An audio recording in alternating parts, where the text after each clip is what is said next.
talk about Harsh Reality's latest video. He either published it this morning or last night, I'm not quite sure. But he's talking about the Kansas City case, specifically Jordan Willis, and who is the man who lived in the house where the three men were found passed away in the back patio. And Harsh was talking about the difference in how social media and just people in general are reacting or responding to Jordan Willis versus how they're responding to Dylan and Bethany from the Idaho 4 case. And Harsh believes that people are being far more harsh, I guess, when it comes to the scrutiny on Jordan Willis versus Dylan and Bethany. And he thinks that people are sort of given a lot of people, not everybody, are giving Dylan and Bethany a pass versus holding Jordan Willis to a higher standard. And there seems to be a little bit of underlying because they're women versus because they're men. And I want to talk about that. Now, I've done research on the Kansas City case. I'm not as well versed in it as I am in the Idaho case. But from what I know, there were 5 men watching a football game. 1 left around midnight and remember seeing the other 4 watching Jeopardy. 3 men were then found outside a day and a half, 2 days later, passed away. And it said that Jordan Willis, the owner of the house, didn't know that one of the men's girlfriends, partners, ex-partner, came to the house, got inside the house, and was the first to discover the bodies. I'm just going to say this, and maybe this will surprise people, and maybe it won't, but I don't think Jordan Willis did anything. I don't think Jordan Willis is responsible. I don't think he's involved. I think that this is a case, unfortunately, of drug use and a bad batch. And I say this, and maybe the reason why I can look at this case the way I do is my nephew passed away when he was 19. From a bad batch. We believe it was a bad batch. He was in recovery. He was doing really well. And he slipped, like many people in recovery do, because recovery, that road is not easy. And he was home. He was in bed. And my sister and my niece were there. Were in the house. Passed by the room. And didn't know. And didn't know he was dead. So I say that because I believe that this guy could have just been going around his house doing whatever and not known that people were in his backyard. And I say that mainly because we've learned that he went to rehab, which could be a legal strategy, that could be something his lawyer told him to do, or it could be because he needs rehab. And I say that because I think it's totally possible for somebody who maybe was on a bender, maybe who is an alcoholic, or has some sort of substance abuse issue and was using for a long stretch of time. I think it's totally possible for them to not be aware of what's might be outside on their patio. And again, I say this as somebody who I grew up around a lot of alcoholics, around like painkiller addicts, and so I've seen the behavior, and this is just my experience. Now, if I were any one of these men's family members, loved ones, I'd be suspecting foul play too, because we know this. We know this from the Idaho case. We try to make sense of things like this, and that's not to be condescending. That's, I think, part of grief as well. You don't understand it. One day they're here, when the next day they're not. Especially when they're young, they're like vibrant people leading vibrant lives. The other thing I want to address is so many people are talking about, well, they were drug addicts, and that's why, as though if that were the case, and it doesn't sound like that was the case for many of their loved ones, that was somehow made them bad people.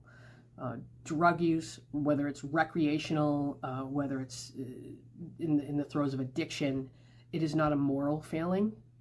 You could use once and become addicted. That's the thing about addiction, is that you don't know until you know. So I really am very uncomfortable with the way the discourse around they were addicts. You don't have to be an addict to use drugs. With that, all of that said,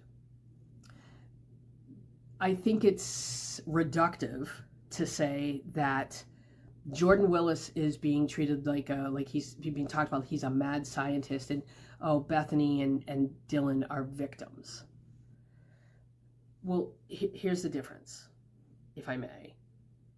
In the Jordan Willis case, this sounds like a very tragic accident.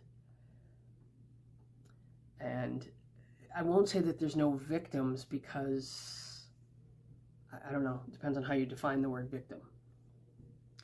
But this isn't a case of someone breaking into Jordan Willis's house in the middle of the night while they were all sleeping and potentially incapacitated from alcohol, and brutally murdering them with a very large knife.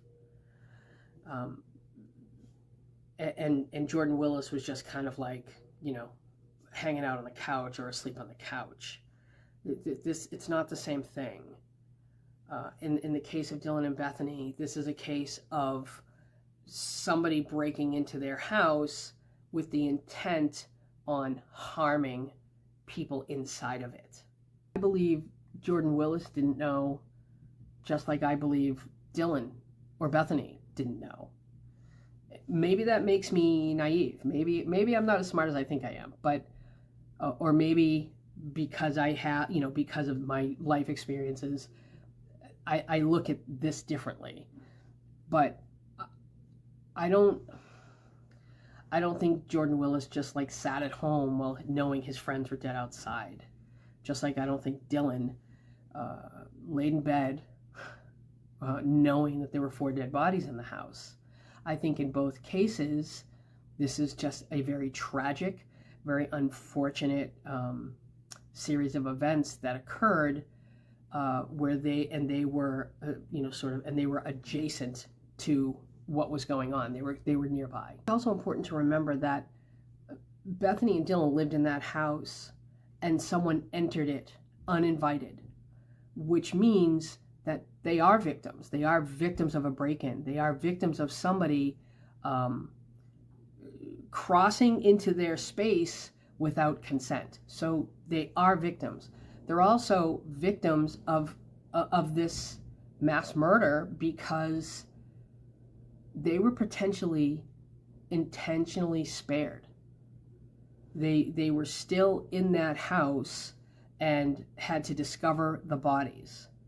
I would say that Jordan, whoever's girlfriend, there were 3 of them, and I'm sorry, I don't know the name. I would consider that's traumatic. She's a victim if she found the bodies. She's a victim. I think it's very different. We're comparing sort of apples to oranges, and it makes me really uncomfortable. Do I think Jordan Willis is a victim? No. Do I think the 3 men who passed away are victims? Regardless of whether it's foul play, whether it's drug related, yes, absolutely. Especially if it's drug related, because there are people out there who have no problem selling people drugs that they know are laced. They don't care. These people who sell drugs have absolutely no moral compass, and anybody who buys from them and has the reaction, yeah, they're victims. Bethany and Dylan are victims because a crime occurred on their premises. As of right now, we don't know that a crime occurred at Jordan Willis's house. it could be a very unfortunate, tragic accident. Or there could be foul play involved. As of right now, we're told that there wasn't. But in the Idaho case, we know that a crime was involved. And when a crime's committed, it's committed in a house where 6 people lived, and 4 of them passed away, but 2 didn't. But they still lived in that house, which makes them victims. And there seems to be a lot of, I don't know, there's a lot of conversation around that. Well, they're not victims, they're not survivors. They are survivors. They survived a mass murder. And there will be people out there that say, well, no, that they were involved. Okay. I'm just not going to argue that point anymore. That's not my belief. I think I've been clear about that. But, I have to admit that when I heard Harsh's video, this felt a little like, well, the women, because they're women, they're victims, but the man, because he's an evil man, he's not. No.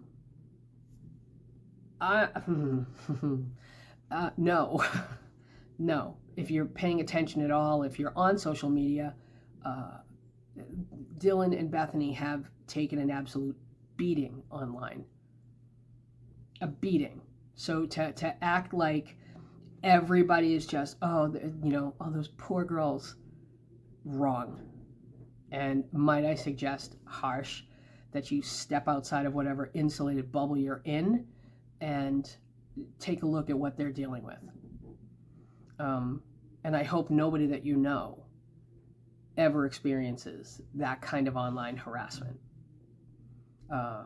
because or doesn't experience being in a home where 4 of their housemates are viciously, brutally murdered while they lay feet away, and then have to live with the what if, which is what I'm sure Dylan and Bethany live with every day. So, no, I don't think that they're getting a pass, and Jordan Willis is people are being they're being tougher on him. I honestly think people are being equally tough on both of them, and I think a lot of people are considering. They're considering Jordan, because drugs might be involved here. That is coloring a lot of people's perspective of this case and making them act like, oh, well, it's drug related, so, everybody there is bad. And drugs are not a moral feeling. Please remember that. And I think it's unfortunate how everybody involved with that case is being treated, because of this sort of specter of potential drug use. Jordan Willis could have found these bodies, and because he was maybe using or drinking or whatever, and then he didn't do anything. Do I think that that's criminal? Yeah, I do.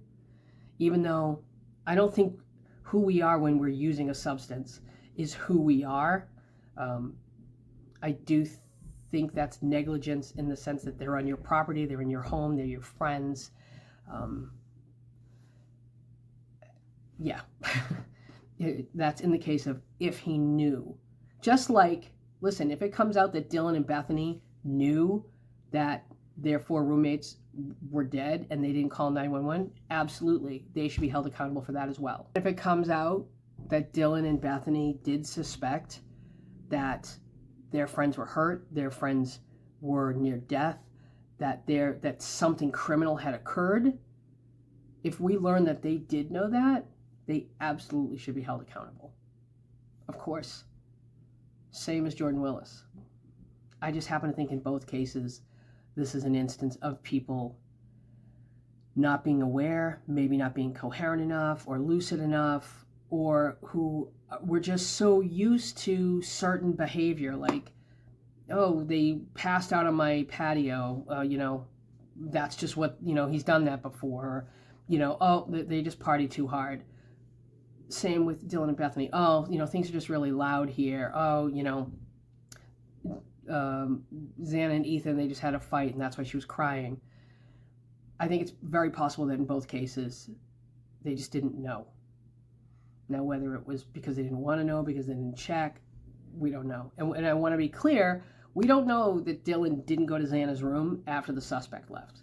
I want to be really clear on that. I happen to think she did. That is pure speculation. But that's just my thoughts on this. I want to hear what you think. Do you think that people are treating Jordan Willis unfairly or differently than Dylan and Bethany? Why or why not?